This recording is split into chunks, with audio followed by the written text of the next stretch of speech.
Tämä on tarina aivan tavallisesta perheestä, jossa kuitenkin tapahtui ikävä asia. Nimittäin isäni, hän hullaantui vallasta. Ja tämä on tosiaankin tarina siitä. Olimme ihan tavalliseen tapaan syömässä lounasta ja kaikki muuttui silloin, kun isäni sanoi, että hän menee näkemään kaveriaan Villeä. Minä menen näkemään kaveriani Villeä. No, lapsi tuli vahingossa. No niin, nyt lähdetään uudestaan Villen luo. Isän mielestä Ville oli aina ollut tosi cooli jätkä.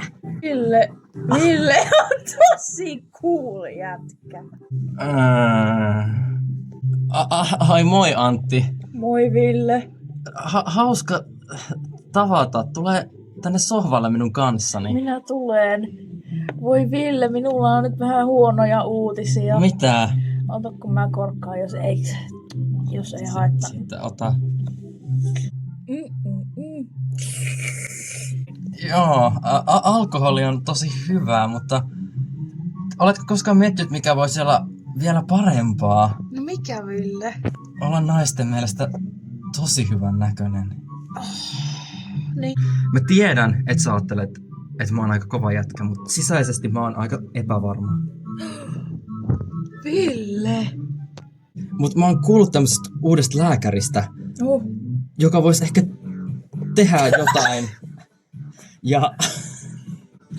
Ja mä oon miettinyt, että mä voisin ehkä käydä vähän korjailemassa mun naamaa ja kehoa. No kuulostaa kyllä ihan hölynpölyltä. Illalla isä mietti, että mitä Ville oli oikein sanonut. Vaimoni on ollut kyllä hieman kylmä lähiaikoina. Mutta eihän vika ole minussa. Vai onko? Riitänkö minä hänelle tällaisena enää? Pitäisikö minunkin korjata itseäni? Mitä minä sanon?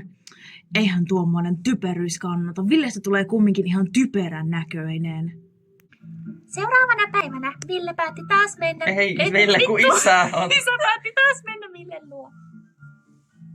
Minä menen Villen luo. Okei.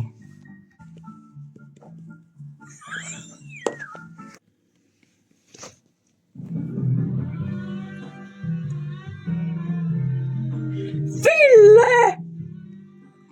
Moi Antti. Mitä sinä olet noin seksikäs? No, minä kävin sen uuden lääkärin luona. Pidätkö siitä, mitä näet? Ville, sinä olet upea! Ai, no, kiitos.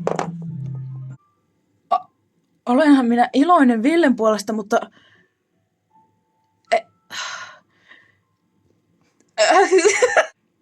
Sanattomaksihan tuo nyt vetää.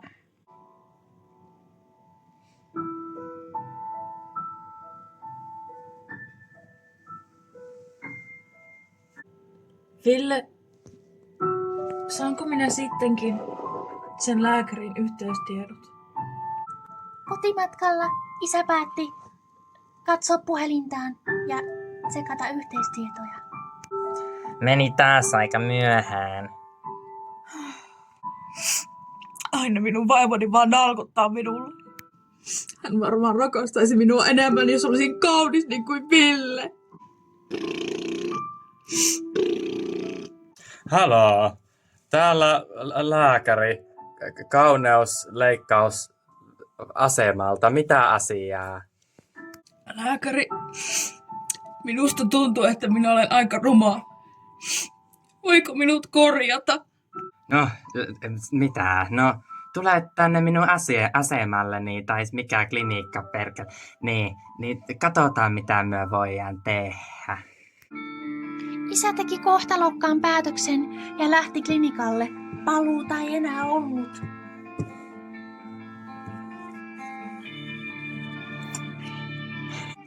Lääkäri, tee minusta kaunis. Okei, mutta tiedäthän, että hinta tulee olemaan hyvin korkea. Minä tiedän sen, mutta olen valmis riskaamaan kaiken, jotta olisi kaunis. No, sitten sinun pitää mennä vain tuohon pöydälle. Mutta vain jos olet todella valmis maksamaan siitä sen hinnan. Minä olen valmis!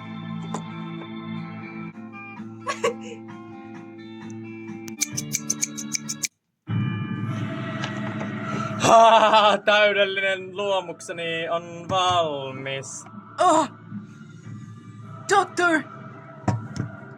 Olenko minä kaunis? Sinä olet todella kaunis.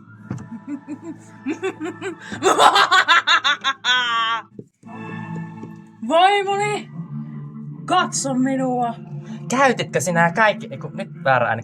Miltä me kun... No, tää vaimo kuulostaa nyt täältä. Käytitkö sinä kulta meidän kaikki rahat tuolla tavalla? Meillä ei ole enää yhtään huonekaluja ja sinä näytät tuolta!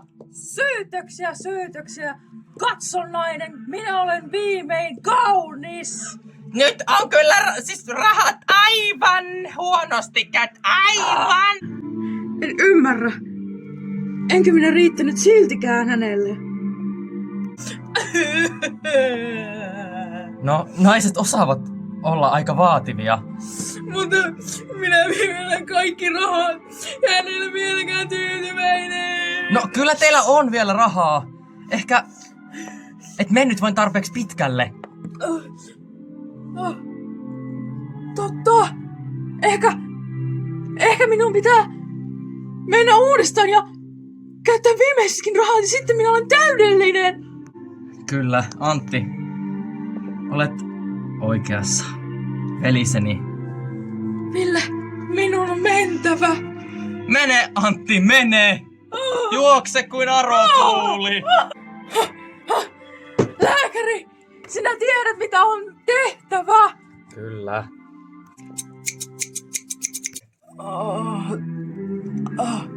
Lääkäri, näytänkö minä viimein täydelliseltä? No, kasvosi ovat kyllä täydelliset. Mutta muuhun sinulla ei ollut varaa.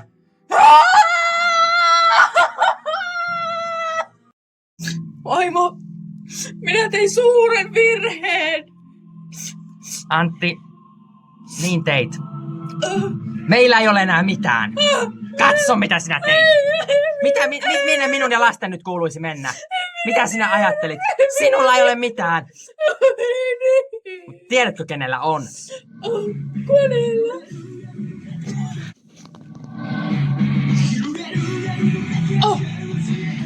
Ville! Ei!